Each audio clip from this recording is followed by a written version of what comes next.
With the college sports season starting to slow down a little bit and a lot of the bigger sports on hiatus, this is where we see our biggest coaches meeting up with ETSU's biggest fans. It's the Game Time Tour in Elizabethton, and I'm joined right now with new men's head basketball coach Steve Forbes. Coach, thank you for joining me, first of all.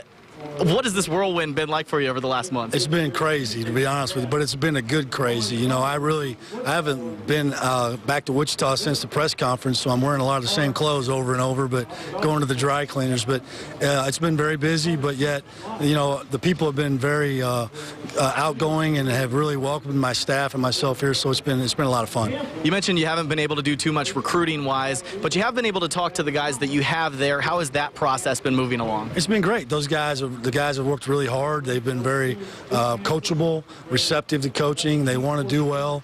And so no complaints as far as how they've been doing for me as far as on the floor and in the classroom. Recruiting-wise, you know, we've been out a little bit. Tomorrow I'm going to get out on Wednesday. But then the NCAA closes the recruiting window till the summer, so we've got to get a lot done.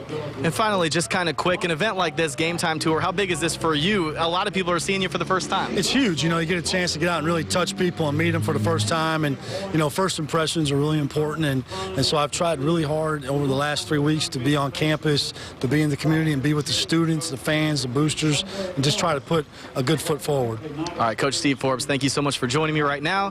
Have fun with all the fans out there tonight. The Game Time Tour has 7 more stops coming up now, but last night, as this rolls into town, NASCAR's rolling out. You don't really see a lot of excitement out of Matt Kenseth a lot of times, but last night there was a lot of relief coming from the driver of the Dollar General Toyota. After 9 hours, 11 cautions, and a track record 511 laps, it was another streak disappearing into the foggy Bristol night sky. That was a 51-race winless skid for Kenseth, the driver rolling into victory lane. It's hard to believe his last win came in September 2013, since he's been near the top of the Sprint Cup standings ever since. But Kenseth was the one who emerged from a bruising and bumping race inside the last great Coliseum, and his relief was very clear.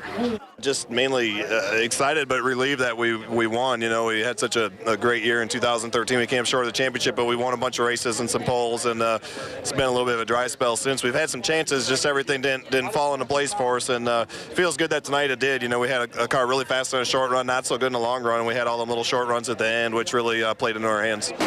Kevin Harvick led the most laps in last night's race. He got wrecked out of it. First time all year he hasn't had a top 10. Now I'm going to have a lot more from the Game Time Tour tonight at 11, but for now, live in Elizabethton, Jake Young, News Channel 11 Sports. All right, Jake, thanks so much. We appreciate the live report coming up tonight from Elizabethton.